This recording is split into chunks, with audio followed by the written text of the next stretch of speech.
आप सभी का स्वागत है सक्सेस की 98 में। और आज के वीडियो में बताऊंगा कि इंग्लिश की तैयारी कैसे करें एग्जाम के लिए, जो आपका एग्जाम आने वाला है, स्पेशली एसबीआई क्लर्क। ठीक है, क्योंकि बहुत सारे बच्चों ने ये फॉर्म अप्लाई कर भी दिए हैं और करने वाले भी हैं। लास्ट डेट जो है वो क्या है, 10 फरवरी। ठीक है, तो सारे बच्चे अप्लाई करिएगा, जो बच्चे भी 17 में जिनका एग्जाम नहीं निकला है। और बहुत बड़ी खुशखबरी है। पहला खुशखबरी तो ये, जो गेम है वो अब आपके पाले में है। ये मैं इसलिए बोल रहा हूं क्योंकि अगर 18 से पहले 17 तक क्या हो रहा था, जिन बच्चों का वीक था इंग्लिश, वो बच्चे ओवरऑल तो कट ऑफ क्लियर कर ले रहे थे। ठीक है, लेकिन इंग्लिश की वजह से ही रह जा रहे थे। ठीक है, तो अभी सारा का सारा जो गेम है वो आपके पाले में है कि कैसे तैयारी करना है स्पेशली इंग्लिश के लिए, और क्या करना है इस वीडियो में डिस्कस करूंगा आगे आप सभी के लिए।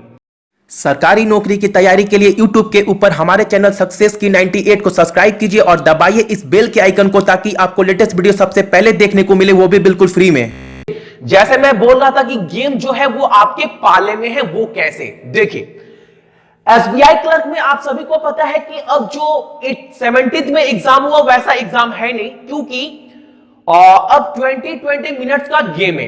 अगर आपका जो स्ट्रेंथ है, जो आपका स्ट्रांग पॉइंट है, वो है रीजनिंग और मैथ। बहुत सारे बच्चों का अगर 20 मिनट रीजनिंग में अगर आप 25 स्कोर करते हैं और मैथ में 20 मिनट में 25 स्कोर करते हैं, तो ये 50 हो गया, जो बहुत अच्छा मार्क्स है। अगर इसके कंपेयर में बात करूं, इंग्लिश में अगर 20 में अगर 10 नंबर भी स्कोर करते हैं ना, तो जो ओवरऑल स्कोर होगा वो 60 हो जाएगा, 60। अब देखो, देखने में तो लग रहा होगा कि रीजनिंग में 20 मिनट में 25 इजली है। बिल्कुल आसान नहीं है, बिल्कुल आसान नहीं है। कैसे देखो, अगर मिसलेनियस टॉपिक तो आप इजली इन टाइम कर लोगे, जैसे सिलॉक्स, इनइक्वालिटी, जो भी है, अल्फाबेटिक न्यूमेरिक सीरीज जो भी है, वो क्वेश्चन कितना रहेंगे, ज्यादा से ज्यादा 15। वो 15 क्वेश्चन करने में 10 मिनट तो लगेगा ही लगेगा ना। बाकी 10 मिनट जो बचा है ये मेन इंपॉर्टेंट है, क्योंकि ये 10 मिनट में आपको कम से कम 2 पजल करना है, इसकी प्रैक्टिस करनी है। तब 2 पजल करेंगे, तब जाकर आपका 25 होगा, जो बहुत मुश्किल है, क्योंकि एक पजल में कम से कम 6 या 7 मिनट या 5 मिनट भी लगता है ना। तो दूसरे पजल में अगर 6 मिनट भी लगा तो आप पजल तो सॉल्व कर लेंगे, लेकिन आप क्वेश्चन के आंसर नहीं कर पाएंगे, टाइम खत्म हो जाएगा। तो प्रैक्टिस ऐसे करना है कि बाकी के 10 मिनट में कम से कम 2 पजल आप कर पाओ। तो ऐसा हैबिट बनाना है अपने आप को। ठीक है, तो ये तो बात हो गया रीजनिंग का। मैंने स्ट्रैटेजी वीडियो में अच्छे से समझाया भी है, तो आप देख लेना स्ट्रैटेजी वीडियो, आइकन में ऊपर दिखाई दे रहा है। ठीक है, तो मैं आज बात करूंगा सिर्फ इंग्लिश को लेकर। ठीक है, कि इंग्लिश में आपको कितना स्कोर करना है। देखो, जिन बच्चों का बता भी चुका हूं कि 20 में अगर 10 भी स्कोर करते हैं तो बहुत सफिशिएंट है, और सही 10 नंबर कैसे स्कोर करें मैं इस वीडियो में आपको बताने वाला हूं। ठीक है, देखो, जितने भी एग्जाम हुए हैं इंग्लिश में क्या क्या आ सकता है। एक तो पैसेज आ सकता है, दूसरा एरर्स आ सकता है, तीसरा जो है फ्रेज रिप्लेसमेंट आ सकता है, जो फोर्थ है वो आ सकता है आपके पास क्लोज टेस्ट, डबल फिलर्स, और क्या क्या आ सकता है, और जो आ सकता है सेंटेंस को कंप्लीट करने वाला। ठीक है, सेंटेंस कंप्लीटेशन। तो ये टॉपिक आपको एग्जाम में मिल सकते हैं। आपके पास टाइम कितना है, आपके पास जो टाइम है वो 20 मिनट्स ही है। ठीक है, अब आपको ऐसा बिल्कुल नहीं है कि 20 मिनट्स में आपको पूरे के पूरे 30 स्कोर करने हैं फिर निगेटिव चल जाएगा।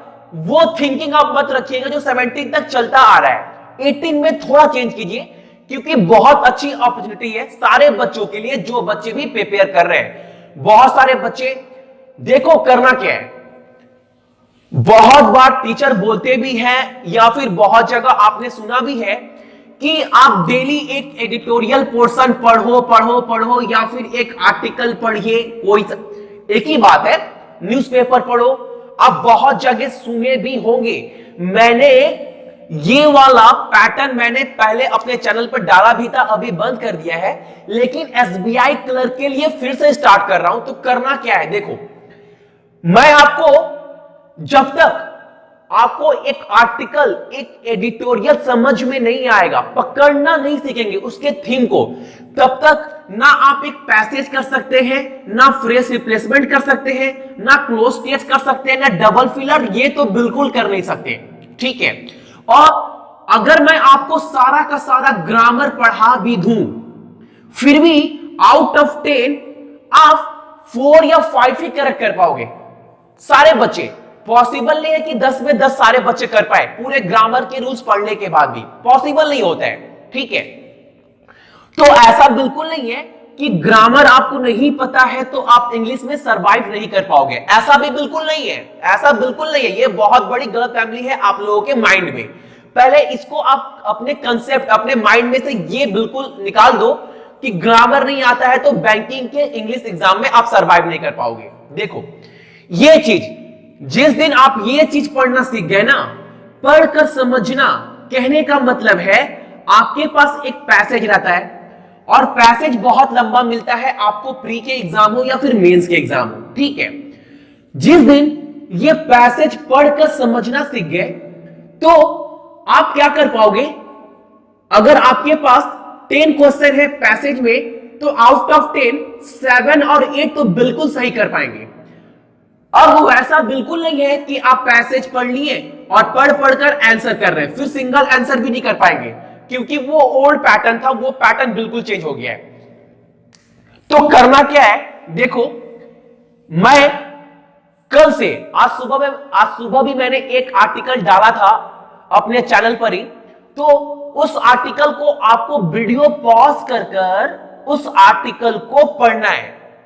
अब पढ़ना है, बहुत सारे टीचर बोलते हैं कि पढ़ना तो है लेकिन वैसे नहीं पढ़ना है, सिर्फ रीडिंग नहीं लगानी है। रीडिंग लगाना नहीं है तब तो आप बिल्कुल नहीं हो पाएगा, रीडिंग नहीं लगाना है। उस पैसेज को पढ़ने में अगर मैं बोलूं पैसेज पढ़ो तो कोई भी बंदा 5 मिनट, 7 मिनट, 10 मिनट में पढ़ लेगा, लेकिन पढ़ना नहीं है, उसको पढ़ने के साथ साथ उसके थीम को समझना है। अब देखो, उस पैसेज में बहुत सारे क्रिटिकल वर्ड होंगे जो आपको समझ में नहीं आएगा। आप काम करिएगा, अपने नोट्स बुक में कहीं भी उस हार्ड वर्ड को पॉइंट आउट कर लीजिएगा। ठीक है, जितने भी वर्ड है पर डे का 4, 5, 6, 7 जितने भी वर्ड है, अब उस वर्ड को डिक्शनरी से सर्च मारिएगा। और आजकल तो एंड्रॉइड में भी बहुत सारे डिक्शनरी मिल जाते हैं अपने ही लैंग्वेज में। ठीक है, अपने ही लैंग्वेज में उसको, जैसे एक एग्जांपल आपको मैं बोलता हूं। सपोज कर लो एक पैसेज में आपके पास एक वर्ड आ गया फ्रैगिल। अब फ्रैगिल का मतलब क्या होता है बहुत सारे बच्चों को पता नहीं है। इसका मतलब कमजोर, वीक। फ्रैगिल मतलब कमजोर, वीक। ठीक है, अब ये अपने लैंग्वेज में पता है कि फ्रैगिल का मतलब होता है कमजोर, तो पैसेज में अगर कहीं फ्रैगिल आ गया तो आपको पता है कि कमजोर होता है। अगर उसका मतलब ही नहीं पता है तो आपको थीम समझने में थोड़ा कठिनाई होगी। और मैं तो बार बार बोलता हूं, अगर पूरा का पूरा डिक्शनरी अगर आपको बोला जाए खत्म करने के लिए तो ये पॉसिबल नहीं है। तो लास्ट 4 और 3 मंथ के द हिंदू से जो इंपॉर्टेंट आर्टिकल है उसके ही वॉकेब, उसके ही क्रिटिकल वर्ड अगर आप पढ़ते हैं, अच्छे से याद कर लेते हैं, तो एक पैसेज में बार बार वही रिपीट होता है। तो कम से कम ये चीज आपको करना है कि डिक्शनरी से वो वर्ड के मतलब आपको फाइंड आउट करना है और अपने नोट्स बुक में कहीं ना कहीं सेव कर लेना है। ठीक है, एक दिन, पहला दिन क्या होगा, मैं आपको आर्टिकल दूंगा तो पहले दिन आप पढ़ेंगे। अब देखो, बहुत सारे बच्चों का प्रॉब्लम ये है कि भैया इंटरेस्ट नहीं आता है। अब देखो, इंटरेस्ट नहीं आएगा तो ये किसका है, जो ये निगेटिव साइड है, ये जो डिफॉल्ट है वो किसका है, वो खुद का डिफॉल्ट है। इसी को तो दूर करना है ना, क्योंकि बाकी सारे बच्चों को कंपीट करना है बाकी सारे बच्चे से, तो कंपटीटर बहुत ज्यादा है। इसका मतलब ये नहीं कंप्यूटर बहुत ज्यादा है तो कट ऑफ 80, 90 जाएगा। कट ऑफ तो एक लिमिटेड रहेगा ना, 60, 55। अगर आपका एबिलिटी है 55, 60 स्कोर करने का तो बाकी सारे बच्चों को भूल जाओ। बस ये देखिए कि मुझे अपने लक्ष्य तक कैसे पहुंचना है, इतने मेरा टारगेट है, यहां तक मैं कैसे पहुंचूं। और मैंने बता ही दिया है कि रीजनिंग और मैथ जो आपका स्ट्रांग पॉइंट है उस पर वर्क कीजिए और इंग्लिश में कम से कम 20 मिनट्स में 10 क्वेश्चन सही करने का आप सोचिए। और वो कैसे सही हो सकता है? जब आप एक एडिटोरियल, एक आर्टिकल को पढ़ पढ़कर समझना सीख जाएंगे। पहले दिन अगर आपने पढ़ा और डिक्शनरी से वर्ड सर्च कर कर पढ़ा, अच्छे सीन समझकर, मान लो कि पहले दिन 20 मिनट लगा, दूसरे दिन भी 20 मिनट, वो गारंटी है वो 20 मिनट कभी ना कभी का मतलब ये नहीं कि 5-6 साल बाद, बिल्कुल नहीं, 10-15 दिन के बाद वो 20 मिनट जो आपको टाइम लग रहा था वो डिक्रीज होकर आएगा 17, 18, 15, 16। और बहुत टाइम बहुत है आपके पास, ठीक है, क्योंकि एग्जाम जो होने वाला है वो मार्च के एंड में या अप्रैल के स्टार्टिंग वीक में होने वाला है, तो टाइम बहुत है आपके पास। अगर आप अभी से आप सीरियस होकर पढ़ते हैं तो बिल्कुल पॉसिबल है। देखो, एग्जाम निकालना है, अगर अपने ऊपर बिल्कुल कॉन्फिडेंस है तो ये चीज करो, ठीक है। तो मैं तो बोल रहा हूं, मैं आपको पर डे एक आर्टिकल दूंगा और आर्टिकल के साथ साथ आर्टिकल प्लस आपको क्या मिलेगा? एक क्लोज टेस्ट, एक डबल फिलर्स, एक एरर्स, एक फ्रेज रिप्लेसमेंट, एक सिंटेंस कंप्लीटेशन आपको पर डे मिलेगा, पर डे, ठीक है। वो भी ओल्ड पैटर्न भी, न्यू पैटर्न भी, जिससे आप जितने भी न्यू पैटर्न क्वेश्चन आ रहे हैं उसमें भी आप अच्छे से प्रैक्टिस कर पाओ, ठीक है। तो ये सुबह में आपको डेली मिल जाएगा। तो आपको डेली अच्छे से पढ़ना है, ट्राई करना है। देखिए, आर्टिकल पढ़ लिए, समझ में आ रहा है, आपका जो समझने की एबिलिटी वो डे बाय डे अच्छी होती जा रही है। साथ साथ एक जो भी मैं आपको दूंगा उसके साथ क्लोज टेस्ट, डबल फिलर, अगर ये पढ़ना समझ गए तो ये भी बहुत आसानी से हो सकता है। तो जो भी दूंगा 10 क्वेश्चन किसी से भी, तो आउट ऑफ 10 आप ट्राई करना, देखना पहले दिन आपके 10 में से कितने सही होते हैं। 10-12 दिन के बाद देखना आपकी जो हैबिट है, फर्स्ट दिन अगर आपका आउट ऑफ 10 3-4 सही हो रहा था, तो 15 दिन के बाद देखिएगा जो ये 3-4 जो था करेक्ट, वो ऑटोमेटिक इंक्रीज होकर 7 और 8 हो जाएगा, ठीक है। अगर आप एग्जाम में एक पैसेज और एक मिसलेनियस टॉपिक में से एक टॉपिक करते हैं तो इजिली आपके जो अटेम्प्ट है ओवरऑल वो 20 तो होंगे ही। और माइंड में यह बात रखिएगा कि 20 में 10 to 12 बिल्कुल करेक्ट करना है हमें, ठीक है। तो एक पैसेज पढ़ने की हैबिट आपको ऐसी लगानी है, ऐसा करना है कि आप 10 या 12 मिनट में एक पैसेज पढ़कर आंसर कर पाओ। 10-12 मिनट में अगर एक पैसेज भी करते हैं और उस पैसेज के रिगार्डिंग अगर 7 और 8 क्वेश्चन भी होते हैं तो आप विश्वास मानिए पैसेज में करेक्ट होने के चांसेस बहुत ज्यादा होते हैं। और ये कब होगा? ये तब होगा जब ये दो चीज आप आर्टिकल या फिर एडिटोरियल पर्सन, दोनों एक ही बात है। अगर ये चीज आपका बहुत स्ट्रांग हो जाएगा तब, ठीक है। तो आपको करना क्या है? कुछ नहीं, मैं तो पर डे इसका वीडियो दूंगा ही दूंगा, साथ में एक टॉपिक और दूंगा। तो अभी से लग जाओ, सारे दिन अपने स्ट्रेंथ पर, अपने स्ट्रांग पॉइंट पर, रीजनिंग और मैथ पे वर्क करिए। लेकिन 1 घंटा या आधे घंटा आप कम से कम इसके लिए निकालिए, इसको पढ़िए। मैं आपको डेली हमारे चैनल पर मिल भी जाएगा आपको।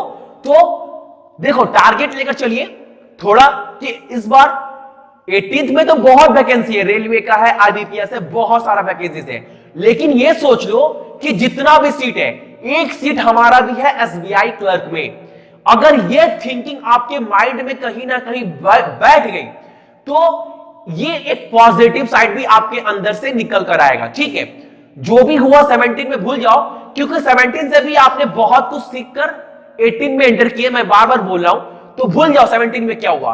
18 में थोड़ा मेहनत कीजिए, थोड़ा डेडिकेशन लेवल अपना दिखलाइए फुल कंसंट्रेशन के साथ कि हां इस बार एग्जाम निकालना है कैसे भी कर कर। और बहुत अच्छा, मैं तो बार बार रिपीट कर रहा हूं, तो कि जो गेम है वो अब आपके साइड में है। रीजनिंग और मैथ सेक्शनल कट ऑफ हट चुका है, तो इस पर ज्यादा वर्क करना है। जितना वर्क करना है इस पर वर्क करो, दिन में अगर 1 घंटे भी इसके ऊपर देते हैं तो सफिशियंट है। ठीक है, उम्मीद करते हैं आपको आज के सब कुछ समझ में आया होगा। ठीक है, तो आज सुबह भी मैंने एक आर्टिकल और एक डबल फिलर अपलोड किया हूं चैनल पर, आप जाकर देख लो, और कल से मैं कंटिन्यू ये चीज करूंगा। ठीक है, सो आज के लिए आप सभी को थैंक यू, और जो भी बच्चे हमारे चैनल पर नए हैं चैनल को सब्सक्राइब करना मत भूलिएगा।